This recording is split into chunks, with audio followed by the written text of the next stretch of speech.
Presence এত কম কেন?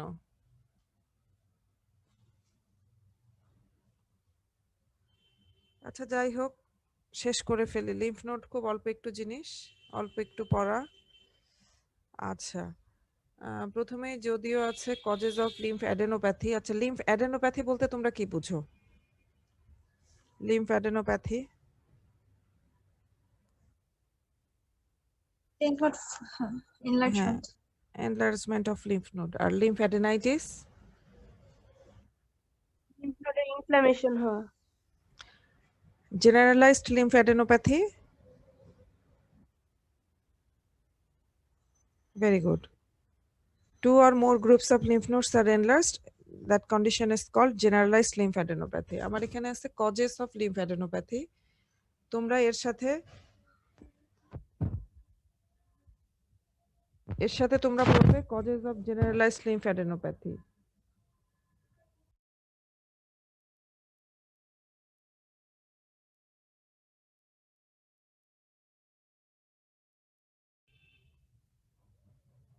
আচ্ছা, causes of lymphadenopathy এটার মধ্যে প্রথমে infection, acute infection.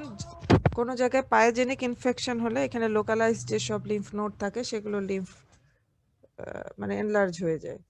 Infective mononucleosis, toxoplasmosis, cytomegalovirus infection, cat scratch disease. ক্রনিকের মধ্যে আছে tuberculosis, syphilis, sarcoidosis, HIV, connective tissue disease, rheumatoid arthritis. কিছু ড্রাগসের কারণেও লিম্ফ্যাডেনোপ্যাথি হতে পারে, এখানে বানানটা ভুল আছে, ফিনাইটোইন হবে।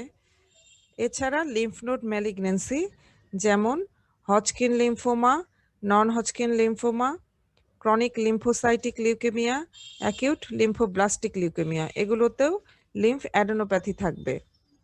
সেকেন্ডারি ম্যালিগন্যান্সি যেটা লিম্ফ নোডে মেটাস্টাসিস করে তখন লিম্ফ অ্যাডেনোপ্যাথি থাকবে, যেমন breast, lungs, stomach, larynx etcetera. আরও অনেক ম্যালিগন্যান্সিতেই লিম্ফ অ্যাডেনোপ্যাথি হতে পারে। আচ্ছা, এর পরে যদি থাকে যে causes of generalised lymph adenopathy, বলো তো দুই একটা কজ বলো তো তোমরা। Causes of generalised lymph adenopathy.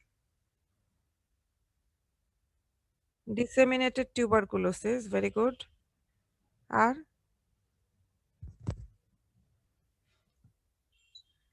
লিম্ফোপ্যাথি। Syphilis, হ্যাঁ। এছাড়া ম্যালিগন্যান্সি গুলো খুবই কমন কজ না, লিম্ফোমা, লিউকেমিয়া, এগুলো হচ্ছে খুবই common cause of generalised lymphadenopathy. তার সাথে তুমি যেগুলো বলছো এগুলো সবই ঠিক আছে।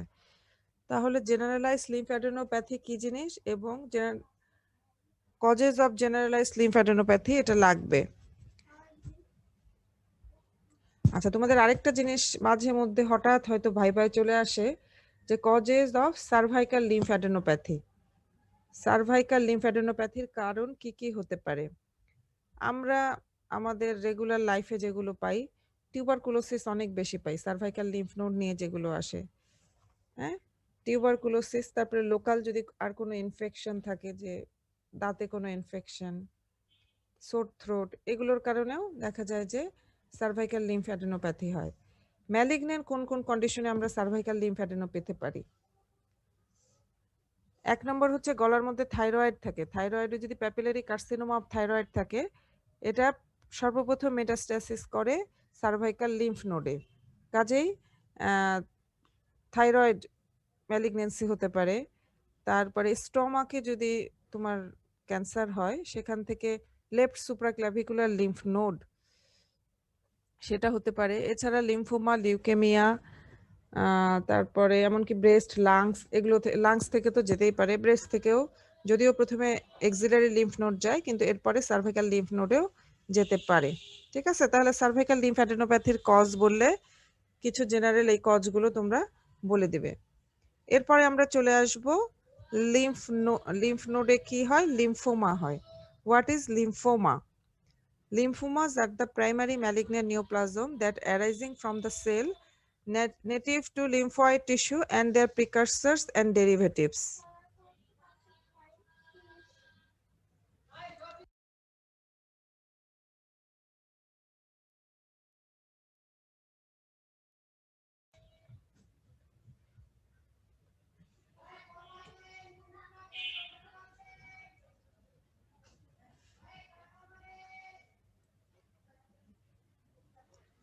আচ্ছা, এরপরে আমরা পড়বো হচ্ছে তোমার লিম্ফোমার ক্লাসিফিকেশন। লিম্ফোমাটা প্রাইমারি এবং সেকেন্ডারি দুই রকমই হতে পারে, তবে মেইনলি প্রাইমারি যেটা লিম্ফোমা। আচ্ছা, প্রাইমারি লিম্ফোমা, লিম্ফ নোডের টিউমারগুলো প্রাইমারি এবং সেকেন্ডারি হতে পারে। আচ্ছা, প্রাইমারি লিম্ফ নোডের প্রাইমারি টিউমার হচ্ছে লিম্ফোমা, আর সেকেন্ডারি হচ্ছে তোমার মেটাস্ট্যাসিস গুলো। কোনটা বেশি কমন বলো তো? লিম্ফোমা বেশি কমন নাকি secondary tumour in the lymph node এটা বেশি common?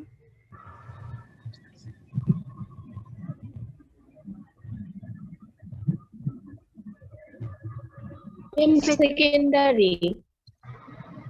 Very good, secondary tumour in the lymph node এটাই বেশি কমন। আচ্ছা, এখন হচ্ছে তোমার লিম্ফোমা। লিম্ফোমার অনেকগুলো ক্লাসিফিকেশন আছে, মেইনলি আর কি নন হজকিন লিম্ফোমার, যেগুলোর মধ্যে আছে Rappaport classification, Lukes Collins classification, working formulation, WHO classification, real classification, revised European American classification of lymphoid neoplasm. Working formulation সেটা হিসেবে আছে low grade, intermediate grade and high grade.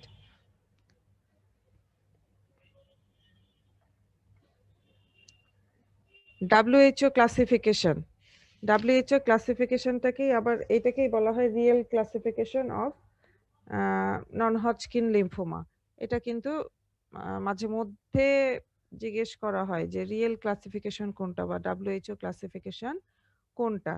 তো সেটা হিসেবে লিম্ফোমা হচ্ছে non Hodgkin lymphoma, Hodgkin lymphoma. Non Hodgkin লিম্ফোমার মধ্যে আছে precursor B cell neoplasm, peripheral B cell neoplasm, precursor T cell neoplasm and peripheral T cell and natural killer cell neoplasm.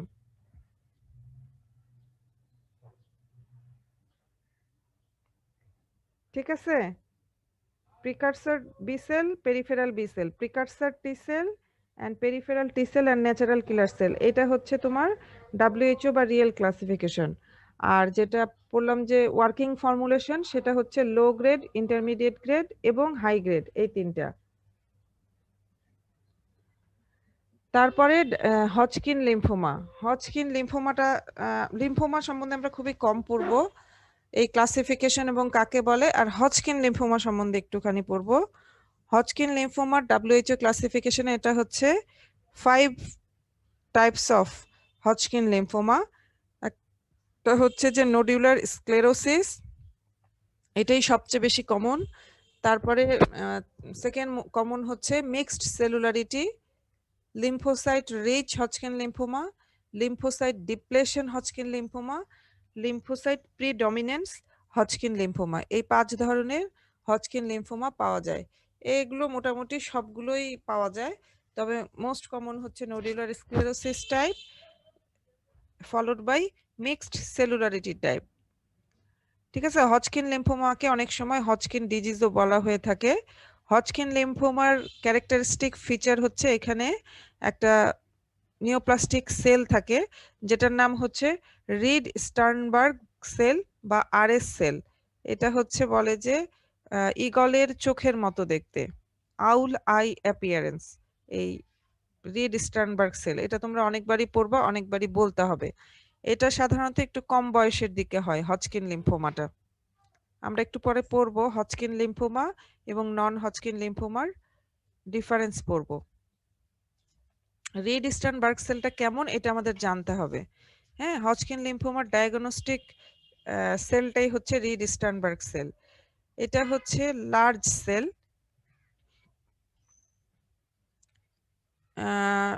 এটা সাধারণত 2 nuclei থাকে অথবা সিঙ্গেল নিউক্লিয়াস থাকে, যেটা বাইলোবড থাকে। আবার কিছু কিছু ক্ষেত্রে মাল্টিপল নিউক্লিও থাকে। হ্যাঁ, তবে 2 নিউক্লিয়াই অথবা বাইলোব নিউক্লিয়াই যেটা থাকে সেটা mirror image to each other, দুইটা একই রকম দেখতে, এবং এই কারণে এটাকে বলা হয় যে আউল আই অ্যাপিয়ারেন্স। অথবা মাল্টিপল নিউক্লিয়াস থাকতে পারে, অথবা যদি সিঙ্গেল নিউক্লিয়াস থাকে তাহলে ওটাতে মাল্টিপল নিউক্লিয়ার লোব থাকে। এই ধরনের রিড স্টার্নবার্গ সেলগুলোকে অনেক সময় পপকর্ন সেল বলা হয়, মানে আন্ডার মাইক্রোস্কোপ দেখতে পপকর্নের মতো লাগে, single nucleus with multiple nuclear lobe যেটা। এখানে যে নিউক্লিওলাইটা থাকবে সেটা হচ্ছে লার্জ এবং ইওসিনোফিলিক নিউক্লিওলাই হবে, and it surrounded by a clear halo. Cytoplasm থাকবে অ্যাবান্ডেন্ট। আর আমরা পড়লাম যে তোমার মিক্স সেলুলারিটি বা হজকিন লিম্ফোমায় তো ক্যারেক্টারিস্টিক হচ্ছে আমরা আরএস সেল পাবো এবং ব্যাকগ্রাউন্ডে আর সেল পাবো eosinophil, lymphocyte, plasma sell, macrophage etcetera. এরপর আরএস সেলের ভ্যারিয়েন্ট অনেক সময় জিজ্ঞেস করা হয়। বিভিন্ন ধরনের আরএস সেল হয়। একটা হচ্ছে মনোনিউক্লিয়ার ভ্যারিয়েন্ট, মেইনলি আমরা একটু আগে যেটা পড়লাম সেটা হচ্ছে মনোনিউক্লিয়ার ভ্যারিয়েন্ট। একটা হয় ল্যাকিউনার ভ্যারিয়েন্ট। মনোনিউক্লিয়ার ভ্যারিয়েন্টটা কি হবে, একটা সিঙ্গেল রাউন্ড নিউক্লিয়াস থাকবে, তার লার্জ ইনক্লুশন লাইক নিউক্লিওলাস থাকবে, এটা হচ্ছে মনোনিউক্লিয়ার ভ্যারিয়েন্ট।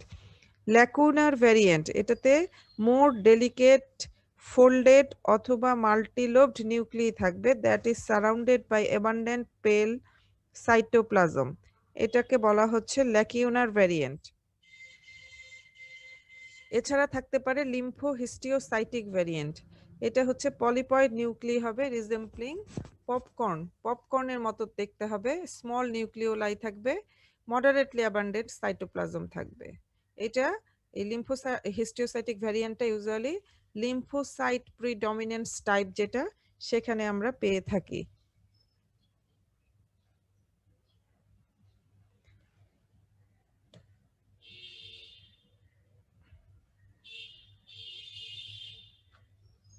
এখানে বিভিন্ন ধরনের, যেটা টিপিক্যাল আরএস সেল বললাম সেটা হচ্ছে এখানে দেখো দুইটা নিউক্লিয়াস। এটা বললাম যে মনোনিউক্লিয়ার ভ্যারিয়েন্ট যেটা, সেটা হচ্ছে এটা। পপকর্ন হচ্ছে যে এটা লিম্ফোহিস্টিওসাইটিক টাইপ বা পপকর্ন টাইপ যেটা, সেটা হচ্ছে এটা। আর এটা হচ্ছে তোমার ওই যে আরেকটা বললাম যেটা ল্যাকিউনার ভ্যারিয়েন্ট, সেটা হচ্ছে এই এই এটা। তোমরা কি দেখতে পাচ্ছ? জি ম্যাম। এখন কোন টাইপটাতে কোন ধরনের ভ্যারিয়েন্টটা পাবা? নোডুলার স্ক্লেরোসিস টাইপে ল্যাকিউনার সেল থাকবে এবং ডায়াগনস্টিক আরএস সেলও থাকবে। মিক্স সেলুলারিটিতে ডায়াগনস্টিক আরএস সেল এবং মনোনিউক্লিয়ার ভ্যারিয়েন্ট। লিম্ফোসাইট রিচেও তাই থাকবে, লিম্ফোসাইট ডিপ্লেশনেও তাই, ডায়াগনস্টিক আরএস সেল থাকবে, তার সাথে ভ্যারিয়েন্টসগুলোও পাওয়া যাবে। আর লিম্ফোসাইট প্রিডমিনেন্স যেটা, সেখানে এই পপকর্ন সেল বা লিম্ফোহিস্টিওসাইটিক প্যাটার্ন যেটা, সেটা আমরা পাবো। খুবই ছোট, লিম্ফ নোডের চ্যাপ্টার খুবই ছোট, আমি এক্ষুনি শেষ করে ফেলবো, খুব সম্ভবত শেষ। এটা হচ্ছে ভেরি মাচ ইম্পর্টেন্ট, হ্যাঁ, ক্লাসিফিকেশন এবং এই ডিফারেন্স। তোমাদের রিটেন বলো, ভাইবা বলো, ভাইবাতে গেলেও দেখা যায় যে এই তোমার হোয়াট ইজ লিম্ফ্যাডেনোপ্যাথি, তারপরে what is generalised lymphadenopathy, what are the causes of generalised lymphadenopathy, what is lymphoma, what are the types of lymphoma, and তোমার আর কি বললাম, সেখান থেকে এই যে এই ডিফারেন্সটা বলেই দেখা যায় যে অনেক সময় শেষ হয়। অনেক সময় কজেস অফ সার্ভাইকাল লিম্ফ্যাডেনোপ্যাথি এটা জিজ্ঞেস করা হতে পারে, এটা বিভিন্ন ভাবে কোশ্চেনটা আসতে পারে যে কজেস অফ সার্ভাইকাল লিম্ফ্যাডেনোপ্যাথি, অথবা এরকম আসতে পারে যে তোমার কাছে left supraclavicular lymph node, palpable left supraclavicular lymph node নিয়ে আসলো, তুমি কি চিন্তা করবে? তারপরে তোমার কাছে থাইরয়েড এনলার্জমেন্ট সাথে সার্ভাইকাল লিম্ফ নোড এনলার্জমেন্ট, তখন তোমার প্রফেশনাল ডায়াগনোসিস কি হতে পারে? এইভাবে কোশ্চেনগুলো ভাইবা আসতে পারে। আচ্ছা, আমাদের এখন জানতে হবে difference between Hodgkin lymphoma and non Hodgkin lymphoma. Hodgkin লিম্ফোমার ক্ষেত্রে single axial group of lymph node is involved, that mean cervical group or mediastinal group or para-aortic group. আর নন হজকিন লিম্ফোমার ক্ষেত্রে মাল্টিপল পেরিফেরাল লিম্ফ অ্যাডেনোপ্যাথি থাকবে। আচ্ছা, mesenteric lymph node এবং Waldeyer's ring যেগুলো থাকে, এগুলো হজকিন লিম্ফোমার ক্ষেত্রে ইউজুয়ালি ইনভলভড হয় না, ভেরি রেয়ারলি ইনভলভড। কিন্তু নন হজকিন লিম্ফোমার ক্ষেত্রে এগুলো মোটামুটি কমনলি ইনভলভড। হজকিন লিম্ফোমা এটা যখন স্প্রেড করে, স্প্রেডটা হয় অর্ডারলি স্প্রেড বাই কন্টিগিউটি, মানে আশেপাশে থেকে ছড়ানো শুরু করে। কিন্তু নন হজকিন লিম্ফোমার ক্ষেত্রে নন কন্টিজিউয়াস স্প্রেড থাকে। হজকিন লিম্ফোমার ক্ষেত্রে extra nodal involvement very much uncommon, কিন্তু নন হজকিন লিম্ফোমার ক্ষেত্রে এক্সট্রা নোডাল ইনভলভমেন্টটা কমন। হজকিন লিম্ফোমার ক্ষেত্রে আরএস সেল বা রিড-স্টার্নবার্গ সেলটা থাকে, তোমরা দেখে আসলা এখনই, কিন্তু নন হজকিন লিম্ফোমার ক্ষেত্রে রিড-স্টার্নবার্গ সেল থাকবে না। আচ্ছা, হজকিন লিম্ফোমার ক্ষেত্রে আমরা লিম্ফ নোডে আরএস সেল ছাড়া ব্যাকগ্রাউন্ডের কি পাবো? Lymphocyte, eosinophil, plasma sell, macrophage, এমনকি কিছু কিছু ক্ষেত্রে পলিমরফো পেয়ে থাকি। নন হজকিন লিম্ফোমার ক্ষেত্রে সাধারণত লিম্ফোসাইট, অ্যাটিপিক্যাল লিম্ফোসাইটটাই পাবো, অন্য কিছু না।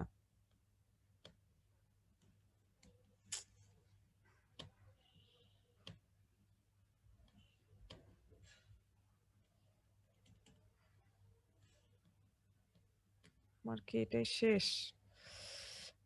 আচ্ছা, আমি আর আমার এইটাই শেষ কিনা আমি বুঝতে পারছি না, আরেকটা থাকার কথা। আচ্ছা, এটাই এছাড়া শেষ ম্যাডাম দেখাচ্ছে।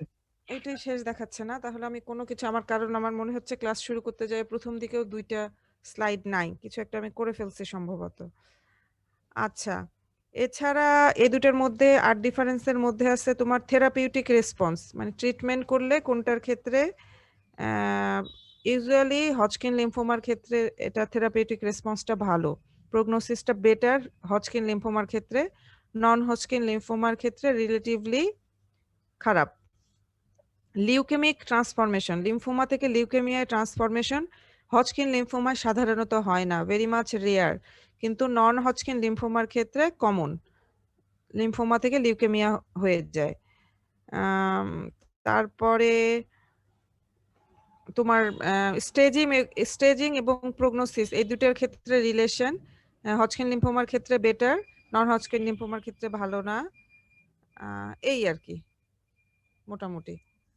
হজকিনের ক্ষেত্রে 1 নাম্বার হচ্ছে যে single axial group of lymph node involvement হবে, নন হজকিনের ক্ষেত্রে মাল্টিপল পেরিফেরাল। মেজেন্টারিক এবং ওয়েলডিয়ার রিংস অফ লিম্ফ নোড যেগুলো থাকে সেটা হজকিনের ক্ষেত্রে রেয়ারলি ইনভলভ হয় না, নন হজকিনের ক্ষেত্রে কমনলি ইনভলভড হয়। তারপর এটা স্প্রেড করবে বাই কন্টিগিউটি, এটা নন কন্টিজিউয়াস স্প্রেড। এক্সট্রানোডাল ইনভলভমেন্ট হজকিনের ক্ষেত্রে থাকে না, নন হজকিনের ক্ষেত্রে থাকে। আরএস সেল হজকিনে থাকে, নন হজকিনে থাকে না। প্রগনোসিস হজকিনের ভালো, নন হজকিনের ভালো না। লিউকেমিক ট্রান্সফরমেশন হজকিনের ক্ষেত্রে ইউজুয়ালি হয় না, নন হজকিনের ক্ষেত্রে হয়ে থাকে। আমাদের লিম্ফ নোড শেষ, আর কিছু বলতে হবে? তোমাদের সামনের সপ্তাহে নূরে জান্নাত ক্লাস নেবে। রফিক, তুমি আসো? জি ম্যাডাম। তুমি আগামীকালকে নূরে জান্নাতের সাথে যোগাযোগ করে নেবে যে ও আচ্ছা ম্যাডাম, কবে কখন ক্লাস নেবে। তোমাদের ঠিক মেইন আছে ম্যাডাম। আর অল্প কিছু মনে হয় বাকি আছে, সিস্টেমগুলো শেষ হলে ক্লিনিক্যাল প্যাথোলজি, তাই না? জি ম্যাডাম। যোগেন স্যার, তোমাদের রিভিশন ক্লাস হচ্ছে? হ্যাঁ ম্যাডাম, আমাদের রিভিশন আজকে নেবে, মানে শুরু করবে। ও, মানে এতদিন কি শেষ করলো? হ্যাঁ, ওই শুধু ক্লিনিক্যালটা বাকি রাখছে, বাকি মানে এখন রিভিশন দিয়ে তারপর হয়তো বা শেষ করবে আবার। রিভিশন মানে কি, সেই তোমাদের এমনি যেমন লেকচার নিচ্ছে ঠিক সেভাবে করে আবার লেকচার নিচ্ছে? না ম্যাডাম, এমনি শর্টে হয়তো বা দিবে, কিছু সবগুলা বলবে না, মানে যতটুকু বলা যায় আর কি। তোমাদের তো এখনো দেখি যে তোমাদের প্রেজেন্স তো খুবই খারাপ, নাকি মাইক্রোবায়োলজিতে ভালো, আমার কাছে খারাপ? আমি এরপর না দিন ম্যাডাম, তোমাদের আসলে কম আমি বেশি হয়ে আসলে ম্যাডাম। আমি এরপর দিন তোমাদের পার্সেন্টেজ নিব, এবং এর পরের দিনের পার্সেন্টেজ অনুযায়ী তোমাদের বাকি পার্সেন্টেজ আমি দিয়ে দিব। তোমাদের পার্সেন্টেজটা একটা দিতে হবে, তাই তোমাদের পার্সেন্টেজের উপরেও একটা মার্ক আছে, জানো তো? জি ম্যাডাম। আমি সামনের দিন তোমাদের পার্সেন্টেজ নিব। ঠিক আছে, লিম্ফ নোড থেকে এতটুকুই, লিম্ফ নোড থেকে আর কিছু নাই, এতটুকুই পড়ো। আমি তাহলে শেষ করে ফেললাম। আচ্ছা ম্যাডাম। ঠিক আছে, আসসালামু ভালো। আলাইকুম। আসসালাম, ভালো থাকো। সামনের সপ্তাহে নূরে জান্নাতের সাথে ক্লাস করো, যদি কোনো কারণে নূরে জান্নাত না নিতে পারে আমাকে জানাবা তোমরা। ঠিক আছে রফিক? আচ্ছা ম্যাডাম, জি ম্যাডাম, জানাবো।